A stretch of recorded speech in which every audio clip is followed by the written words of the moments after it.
এই দেখো এখানে ডিম ভাজছি, ছেলে খাবে ডিম ভাজা। এই যে ডিমে পেঁয়াজ ছাড়া কুসুমটার মধ্যে এখানে গোটা থাকবে আর কি, পোচের মতনই করি, ডিম পোচ করি কিন্তু একটু একটু ভালো করে ভাজি। আর এই যে এদিকে ডালটাও গরম হয়ে গেছে।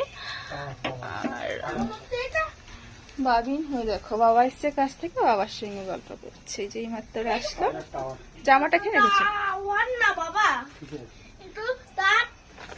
কত গল্প। অনেক বাচ্চা কাছে সব মাছ টাছ খায়, তোমার দাদা ভাই আজকে দেখালাম কত বড় বড় বাটা মাছ নিয়ে এসেছিল, খাবে না এইসব।